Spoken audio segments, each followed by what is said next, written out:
अ,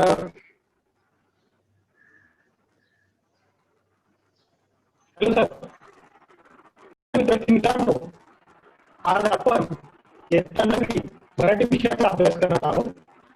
त्या मराठी विषयामध्ये आपण आज मराठी भाषा ही महाराष्ट्राची राज्यभाषा आहे आणि आपण ती महाराष्ट्रामध्ये खूप मोठ्या प्रमाणामध्ये बोलत असतो.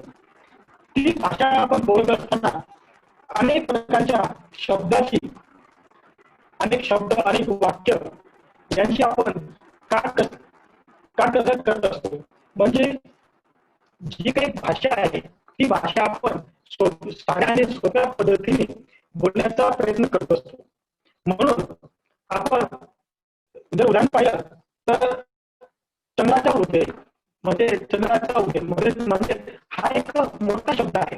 चंद्राचा उदय हा मोठा शब्द आपण लहान स्वरूपात बोलण्यासाठी चंद्रोदय अशा शब्दाचा उपयोग करत असतो. सांगण्याचा तात्पर्य काय की आपण दैनंदिन जीवनामध्ये जेव्हा भाषेचा उपयोग करत असतो आणि भाषेचा उपयोग करत असताना आपण अनेक मोठमोठे वाक्य असतात, मोठमोठे शब्द असतात आणि मोठमोठे वाक्य, मोठमोठे शब्द हे आपण कसं करून हे जे अयोग्य शब्द आहेत, जे अयोग्य शब्द आहेत ते अयोग्य शब्द आपण काढून योग्य शब्दाचा उपयोग करून आपण आपण शब्द बोलत असतो. म्हणजे आपण उदाहरण जर पाहिला चंद्राचा उदय, आता चंद्राचा उदय हा जो शब्द आहे हा मोठा आहे. त्यामुळे चंद्राचा आणि उदय म्हणजे चंद्र यांचा उदय कसा झाला, यांची सुरुवात कशी झाली असा या वाक्याचा अर्थ होत असतो. पण आपण या चंद्राचा उदय या शब्दाला आपण सोप्याने संक्षिप्त स्वरूपामध्ये आपण जर बोलायचा विचार केला तर चंद्रोदय या एका शब्दामध्ये पूर्ण वाक्याचा, पूर्ण शब्दाचा अर्थ हा दडलेला असतो.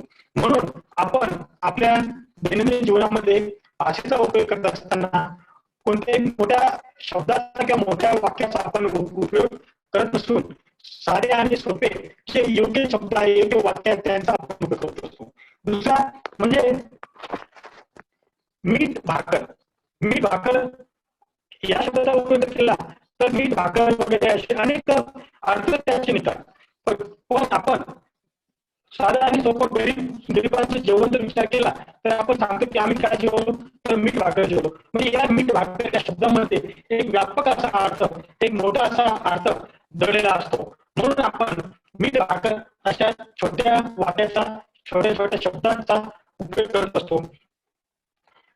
हे जे दोन शब्द आहेत आणि तो शब्द त्यामध्ये आपण जे अयोग्य शब्द असतात ते टाळण्याचा प्रयत्न करतो आणि ते टाळून एक नवीन शब्दांचा आपण उपयोग करत असतो. दुसरा शब्द आपण जर पाहिला आपण बटाटे वडा हा शब्द आहे. बटाटे वडा आणि बटाटे वडा शब्द आहे. बटाटे वडा शब्द विचारला बटाटे घालून तयार केलेला वडा असं एक मोठं वाक्य तयार होत असतो.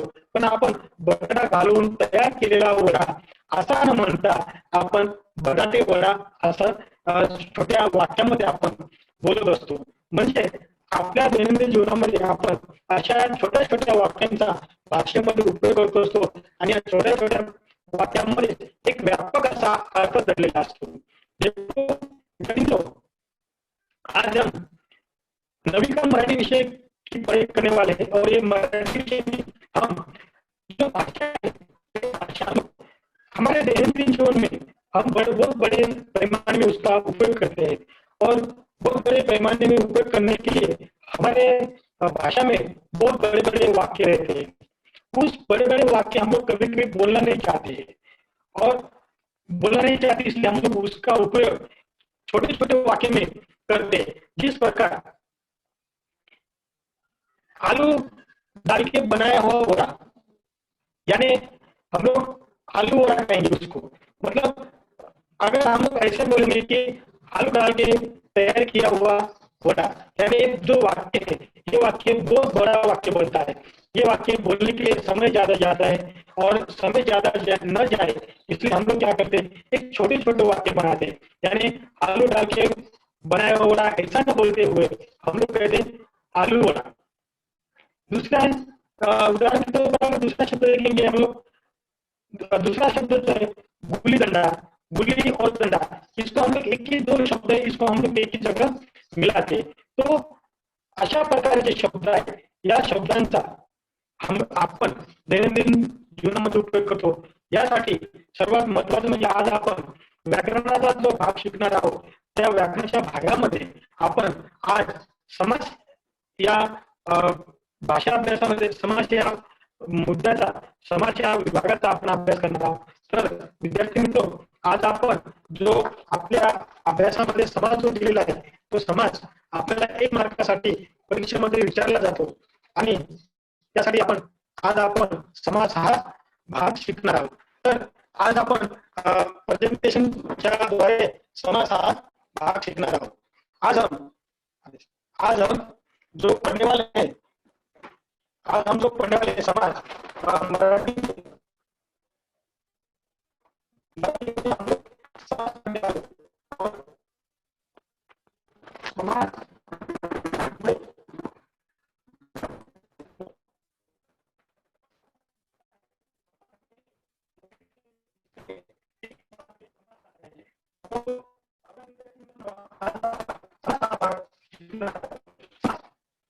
समाज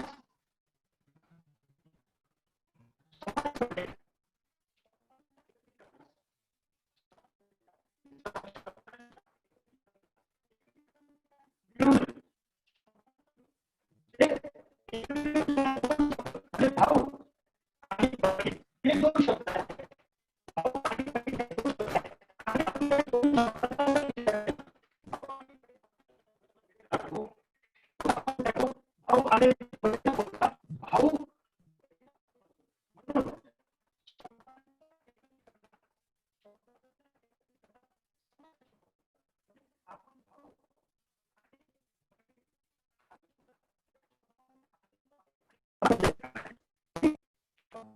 एकत्रित करणार।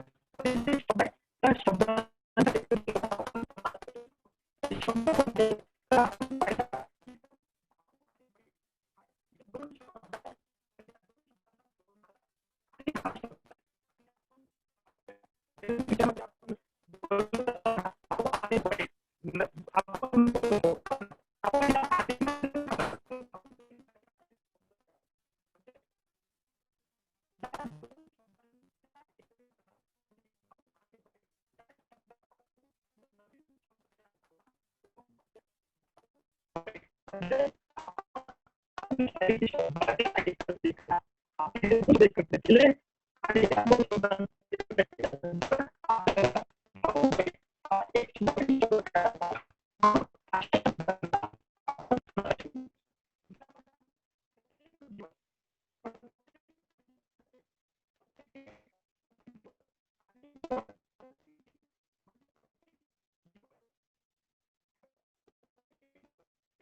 दोन शब्दांना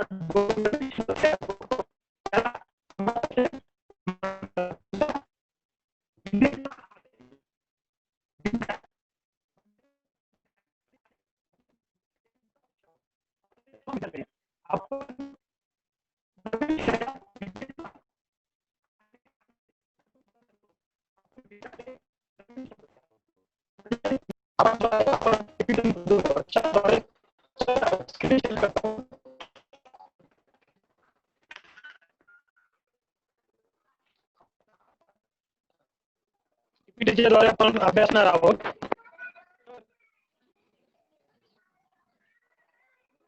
यामध्ये आपण समाज की दोन शब्दांच्या एकत्रीकरणाला जे दोन शब्द असतात भाऊ आणि बहीण असं आपण यूज करतात. भाऊ बहीण आपण त्या दोन्ही शब्दांचा वापर करत असतो, म्हणून दोन शब्दाच्या एकत्रीकरणाला आपण समास असे म्हणतो. तर समास अजून जर आपण उदाहरण पाहिलं तर त्यामध्ये असे शब्द आहेत. नंतर बघा आपण PPT आपण बघणार आहोत की यामध्ये परिच्छेद वाचतो. भाऊ आणि बहीण हे दोघे प्रत्येक दिवशी विद्येचा आलय. नंतर विद्येचा आलय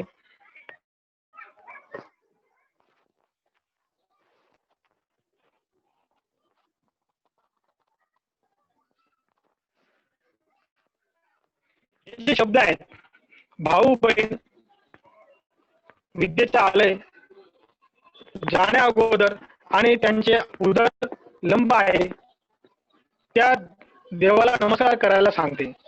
बघा या परिच्छेदामध्ये शब्द दिले भाऊ आणि बहीण म्हणजे काय की भाऊ आणि बहीण या भाऊ आणि बहीण या दोन्ही शब्दांच्या एकत्रीकरणाला आपण नवीन शब्द तयार केला तो म्हणजे भाऊ बहीण. म्हणजे अशा दोन शब्दांच्या एकत्रीकरणाला जेव्हा दोन शब्दांचं एकत्रीकरण केले जातं तेव्हा एक जो नवीन शब्द तयार होतो त्याला समास असे म्हणतात. विद्या आलय विद्या एक शब्द आहे, दुसरा विद्या आलय एक शब्द आहे. पण आपण विद्या आणि आलय हे शब्द जेव्हा आपण एकत्र करतो तेव्हा नवीन शब्द जो तयार होतो विद्यालय. म्हणजे सांगण्याचं तात्पर्य काय की दोन शब्दांच्या एकत्रीकरणाला आपण समास असे म्हणतो. दुसरा इथं आपल्याला उदाहरण सुद्धा दिलेले आहेत. भाऊ बहीण असे शब्द तयार करून या दोन शब्दांचा वापर करून दुसरा शब्द तयार होतो त्याला आपण भाऊ बहीण असे म्हणतो आणि याला समास असे म्हणतात. म्हणजे दोन शब्दांच्या एकत्रीकरणाला आपण समास असे म्हणतो.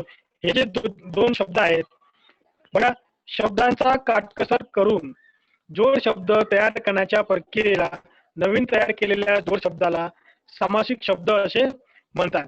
सामासिक शब्द म्हणजे काय की शब्दांचा काटकसर म्हणजे जे अयोग्य शब्द आहेत की ज्यांचा वापर करणं गरजेचं नाहीये असे जे शब्द आहेत या शब्दांचा आपण काढून जे नवीन शब्द तयार होतात.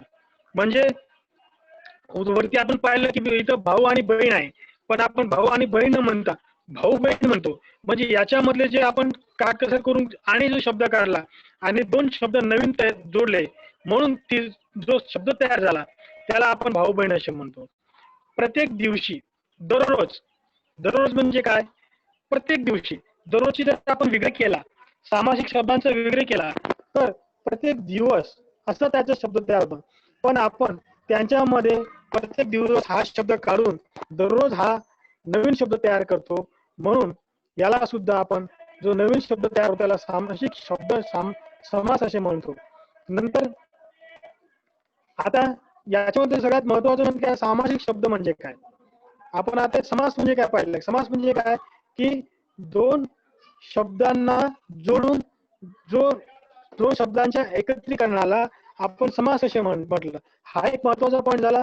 दुसरा महत्वाचा पॉईंट म्हणजे सामासिक शब्द म्हणजे काय की आपण दोन शब्दामधला जो तिसरा जो शब्द असतो तो काढून त्यापासून जो नवीन शब्द तयार होतो सामासिक शब्द त्याला आपण सामासिक शब्द असे म्हणतात.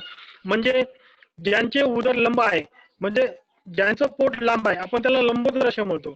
मग एवढं शब्द न बोलता आपण काय केलं लंबोदर म्हणजे आपण त्यामध्ये शब्दांची काटकसर केली शब्द बाहेर काढले आणि शब्दाची काटकसर करून आपण नवीन शब्द तयार केला लंबोदर म्हणजे आपण सामासिक शब्द वापरला. हा एक दुसरी व्याख्या आपली समासामध्ये फार महत्वाची आहे. तिसरी म्हणजे काय सामासिक शब्दांची फोड करून विग्रह म्हणजे काय विग्रह म्हणजे काय की सामासिक शब्दांची फोड करून दाखवण्याची पद्धत. सामासिक शब्द म्हणजे काय की जे आपण भाऊ बहीण वापरला याची आपण फोड कशी करणार भाऊ आणि बहीण आपण काय करणार भाऊ आणि बहीण याची फोड करून आपण दाखवणार. नंतर लंबोदर हा एक सामासिक शब्द आहे. आपण आता सामासिक शब्दाची व्याख्या सुद्धा पाहिली की सामासिक शब्द लंबोदर आहे. मग लंबोदर काय की याची विग्रह कसं करणार ज्याचे उदर किंवा ज्याचे पोट मोठे आहे त्याला आपण काय म्हणतो, लंबोदर म्हणतो. म्हणजे लंबोदर या शब्दाचा विग्रह काय केला आपण, ज्याचे उदर लंब आहे, ज्यांचे पोट मोठे आहे, अशा शब्दाला आपण विग्रह करत असतो. म्हणजे देखो हम लोग समस्या ने क्या, समस्या ने क्या कि हम लोग दो शब्दों को जोड़ के नया शब्द तैयार करते हैं। दो शब्दों को जोड़ के जब नया शब्द तैयार करते हैं तो उसको हम लोग दो शब्दों को मिला के जो नया शब्द तैयार होता है उसे हम लोग समास कहते हैं। दो शब्द यानी क्या, भाई और बहन, भाई और बहन, भाई और जो शब्द है इसको निकाल के, यानी भाई एक शब्द है और बहन एक शब्द है, ये दोनों शब्दों को मिला के भाई बहन ये शब्द बनाया गया। तो ऐसे शब्दों को हम लोग समास कहते हैं।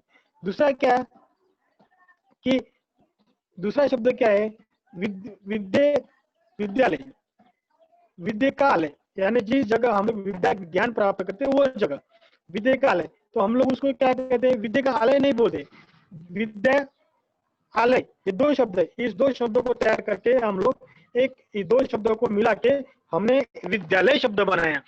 ऐसे विद्यालय शब्दों को हम लोग क्या कहते हैं, समास कहते हैं। समास की परिभाषा यानी क्या कि दो शब्दों को मिला के, दो शब्दों को जोड़ के जो नया शब्द तैयार होता है उसको हम लोग समास कहते हैं। दूसरा, इसमें एक महत्व का शब्द क्या है, सामासिक शब्द यानी क्या, सामासिक शब्द यानी क्या कि हम लोग जब समास बनाते हैं तो उस समास बनाते समय हम लोग शब्द में कटौती करते हैं, शब्द कम करते हैं। समास बनाते समय हम लोग शब्द जो जो उपयुक्त वाले उपयोगी शब्द नहीं वो शब्दों को हम लोग क्या करते, निकालते। वो शब्दों को हम लोग क्या करते, निकालते।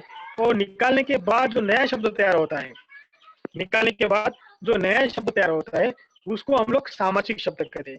नया शब्द यानी क्या, तो ऊपर देखो ये भाई आणि बहन, भाई और बहन ये शब्द है। हमें ये शब्द सामासिक विग्रह कैसे है कि भाई बहन को हमने क्या किया, भाई और बहन ही शब्द में हम लोग उसका लिखा था। लेकिन इसमें हम लोग और जो शब्द है, इसमें हम लोग और जो शब्द है और शब्दों को हमने क्या किया, निकाल दिया। और नया शब्द क्या तैयार हुआ, भाई और बहन से भाई बहन। ऐसे शब्दों को हम लोग क्या कहते हैं, सामासिक शब्द। यानी जो उपयोगी शब्द नहीं है, दो शब्दों को मिला के जो नया शब्द तैयार होता है, ऐसे शब्दों को सामासिक शब्द कहते हैं।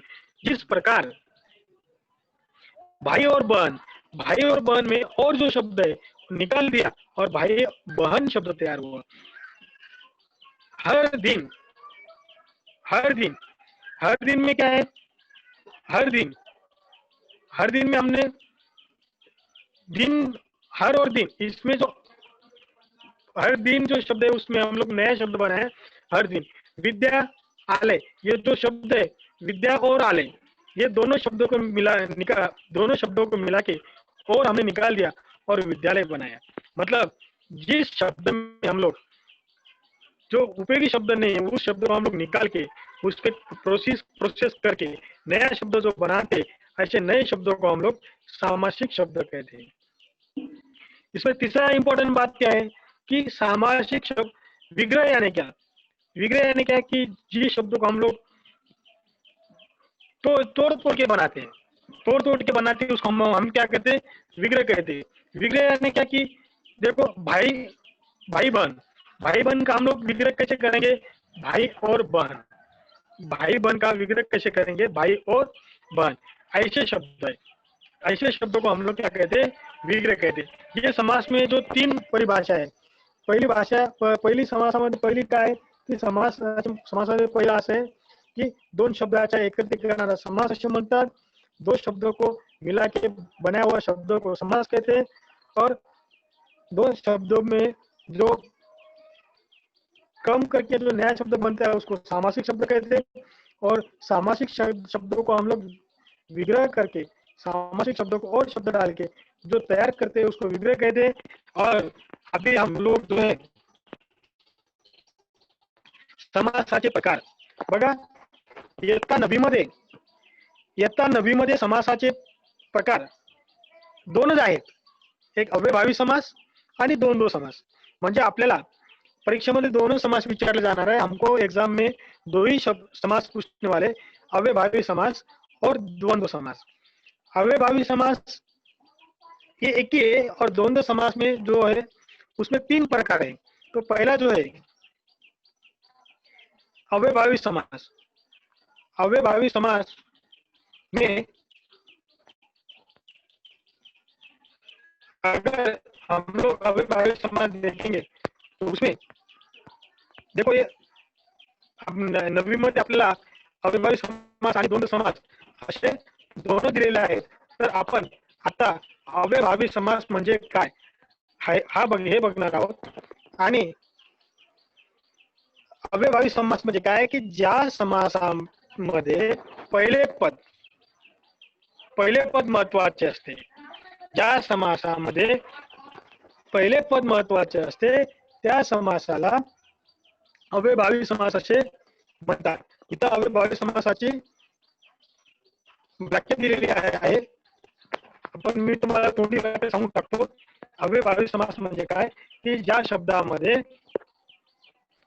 शब्दामध्ये पहिले पद महत्वाचे असते त्या शब्दाला अव्ययभावी समास असे म्हणतात। बघा, दररोज, दर अधिक रोज, दररोज म्हणजे काय, प्रत्येक दिवस, दर प्लस रोज, दर हा एक शब्द आहे आणि रोज हा दुसरा शब्द आहे। दर म्हणजे काय, प्रत्येक दिवशी, दर म्हणजे दर आणि रोज म्हणजे डे, हर और दिन। जब हम दिन कहते हैं तो एक ही दिन आता है, और हर कहते हैं तब हम लोग हर दिन गिनते। तो दररोज, दर म्हणजे प्रत्येक, रोज म्हणजे दिवस। आता या दोन शब्दामध्ये दर हा जो शब्द आहे त्या दर शब्दाचा उपयोग कसा होईल, दर शब्द आपण जर काढला तर रोजच होतो। अव्ययभावी समास म्हणजे काय की ज्या समासामध्ये पहिले इथं 2 पद आहेत, दर आणि रोज, हे 2 पद आहे। त्यामध्ये पहिला पद काय, दर आहे आणि रोज दुसरा पद रोज आहे। आता इथं दर शब्द जर काढला तर आपण रोज म्हणजे फक्त दिवस, एक दिवस असा आपण त्याचा अभ्यास करणार। आणि जर त्याच्यामध्ये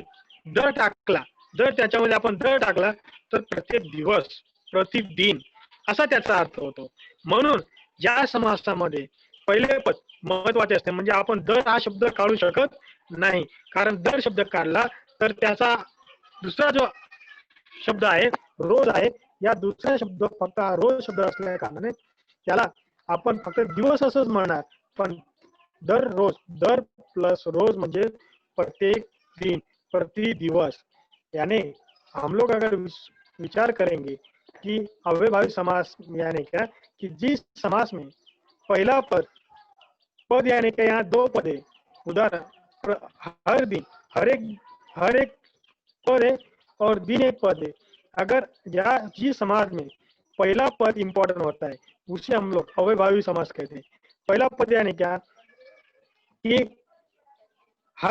अगर हम हर दिन ऐसा अगर विचार करेंगे तो हर दिन आता है, लेकिन हर अगर निकाल दिया तो दिन ही रह जाएगा। तो दिन यानी क्या, एक ही दिन। तो उस दिन को हम लोग महत्व देंगे क्या, उस दिन को हम लोग महत्व नहीं देंगे। तो उस शब्द का कीमत, वैल्यू कब बढ़ती है कि हर दिन में उसकी वैल्यू बढ़ती है। इसलिए दूसरा गैरहजर शब्द आहे। आता गैर म्हणजे उपस्थिती नसलेला आणि हजर म्हणजे हजर, गैरहजर म्हणजे उपस्थिती नसलेला। तर याच्यामध्ये जर आपण गैर काढला आणि हजर म्हणजे हजर उपस्थित आहे, पण गैर म्हणजे उपस्थिती नसलेला, म्हणून गैर प्लस हजर। बघा, गैर प्लस हजर हे काय, 2 शब्द आहे, त्यामध्ये पहिला शब्द महत्वाचा आहे, कारण गैर जर काढला तर फक्त हजर उरतो आणि हजर शब्दाला एक महत्व प्राप्त होत नाही। हजर म्हणजे हजर, पण गैरहजर म्हणजे तो कधीच शाळेत येत नाही। म्हणून गैर शब्द आपण विचार केला तर पहिले पद गैर हा महत्वाचा शब्द आहे। म्हणून ज्या शब्दाचे पहिले पद महत्वाचे असतात, ज्या सामासिक शब्दाचा पहिला पद महत्वाचा असतो त्याला आपण अव्ययभावी समास असे म्हणतो। आता यथाशक्ती हा शब्द आहे, यथा प्लस शक्ती, शक्ती म्हणजे ताकद, यथा त्याच्या यथेने एक वेगळं स्वरूप प्राप्त होतं, जसं दररोज प्रतिदिन असा होतो, तशाच प्रकारे यथा शक्ती ताकदवान बलवान. जर आपण यथा शब्द काढला तर शक्तीला काही अर्थ प्राप्त होत नाही, अर्थ मिळणार नाही, म्हणून त्याला आपण यथाशक्ती यथा प्लस शक्ती असे ज्या समासामध्ये पहिले पद महत्वाचे असते त्याला आपण अव्ययभावी समास असे म्हणतात। यानी जिस समास में पहला पद महत्व का होता है उसे हम लोग अव्ययभावी समास कहते हैं। यहाँ देखो हर दिन, ये उदाहरण है, हर प्लस दिन अगर हम सोचेंगे तो हर यानी हर दिन हो गया, यानी और दिन अगर एक दिन अगर हम लोग हर को निकाल दिया और दिन ही रखा तो दिन यानी एक दिन, लेकिन हर अगर दिन को अगर हर जोड़ दिया तो हर दिन हो जाता है, मतलब एक अलग अर्थ उसको प्राप्त हो जाता है। इसलिए हम लोग क्या उस शब्द को हर को हम लोग निकाल नहीं सकते, यानी पहला का पद जो है पहला पद बहुत महत्व का है। इसीलिए इसीलिए अव्ययभावी समास यानी क्या कि जिस समास में पहला पद महत्व का होता है उसे अव्ययभावी समास कहते हैं। दूसरा समास, दूसरा समास आहे, देखो दूसरा शब्द बघा, गैरहजर। गैरहजर यानी क्या कि उपस्थिति हजर न होने वाला, एब्सेंट। गैर प्लस हजर, गैर प्लस हजर, ये दो शब्द है। इसमें पहला पद है गैर, दूसरा पद है हजर यानी उपस्थित है। तो इसमें अगर हम लोग गैर निकाल दिया तो हजर यानी हजर हो जाएगा। इसलिए पहला पद उसका बहुत महत्व का होता है, पहला पद बहुत जरूरी होता है, इसलिए पहला पद रखना बहुत इंपॉर्टेंट है, हम लोग उसको निकाल नहीं सकते। तो गैर प्लस हजर यानी गैर पहला पद है, इसको हम लोग निकाल नहीं सकते, मिटा नहीं सकते। इसलिए जिस समास में पहला पद महत्व का होता है उसे हम लोग अव्ययभावी समास कहते हैं। दूसरा समास का दूसरा एक देखो, यहाँ अव्ययभावी समास के उदाहरण दिए गए कि आमरण। आमरण म्हणजे मरणापर्यंत, आ मरण, मरण म्हणजे मरणे, मरणे फक्त, आ मरण, मरणापर्यंत म्हणजे मरते दम तक। आ मरण यानी क्या कि मरना यानी खाली मरना, आ मरण यानी क्या मरते दम तक। आ को आ एक पद हो गया, मरण एक पद हो गया, तो आ एक पद हो गया, मरण एक पद हो गया, इसके लिए दो पद है। इस दो पद में आ जो है बहुत महत्व का है, इसलिए आ को हम लोग निकाल नहीं सकते। अगर आ को निकाल दिया तो मरना हो जाएगा, मरना को क्या अर्थ प्राप्त नहीं होने वाला है, इसलिए आ मरण यानी मरते दम तक। दर वर्षी, दर प्लस वर्षी, दर प्लस वर्षी म्हणजे प्रत्येक वर्षी। दर जर आपण जर दर काढून टाकला आणि वर्ष ठेवला तर त्याला काय अर्थ प्राप्त होणार नाही। अशा प्रकारे आता आपण द्वंद्व समास, अव्ययभावी समास पाहिला। अव्ययभावी समासामध्ये आपण पाहिलं की ज्या समासामध्ये पहिलं पद महत्वाचं असतं त्याला अव्ययभावी समास असे म्हणतात, आपण उदाहरण पाहिलं। आता द्वंद्व समास म्हणजे काय की द्वंद्व समास म्हणजे ज्या समासाचा विग्रह करताना, म्हणजे ज्या समासाचा विग्रह करताना व अथवा किंवा या समुचे बोधक अवयवान्वी अवयव नाही तर किंवा अथवा या उभयान्वी अवयव यांचा वापर करतो त्याला आपण द्वंद्व समास असे म्हणतात।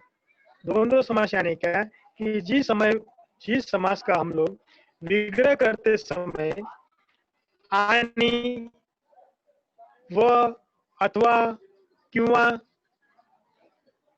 ऐसे शब्द का उभयान्वी अवय, उभयान्वी अवय यानी क्या सॉरी, उभयान्वी अवय यानी क्या कि जिस दो शब्द या वाक्य को जोड़ने वाले शब्द को, दो शब्द या वाक्य को जोड़ने वाले शब्दों को हम लोग उभयान्वी अवय कहते हैं। ऐसे शब्द जब आएंगे, द्वंद्व समास यानी क्या कि जिस समास का, ज्या समासाचा विग्रह करताना आणि व अथवा किंवा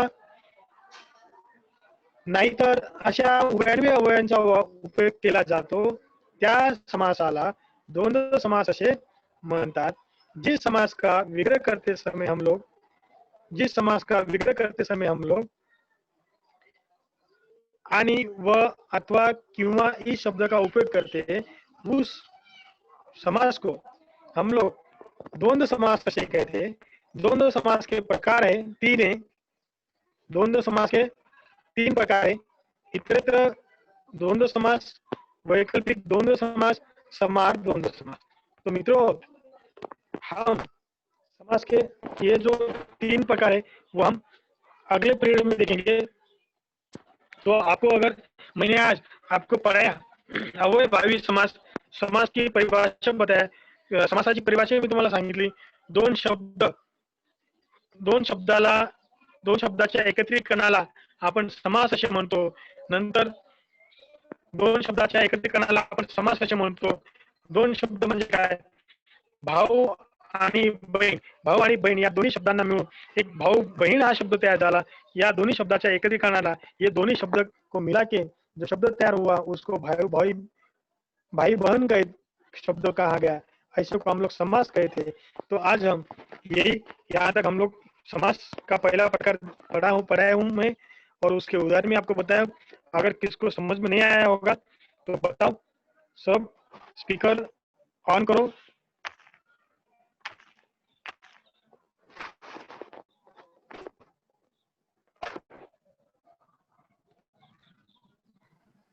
हेलो सर।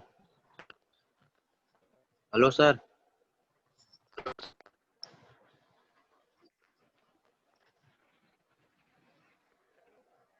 Hello sir. समास म्हणजे काय?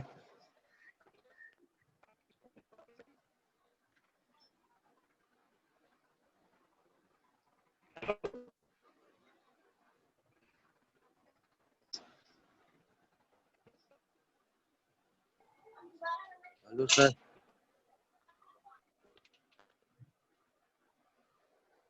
सर समास म्हणजे काय?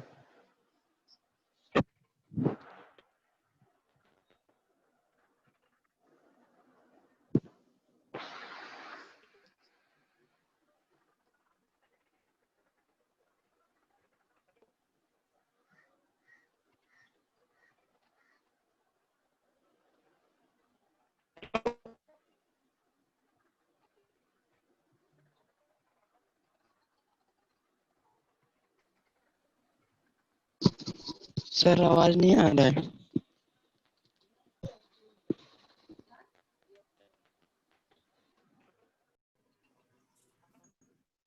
सर आपकी आवाज नहीं आ रही है। हेलो सर, आप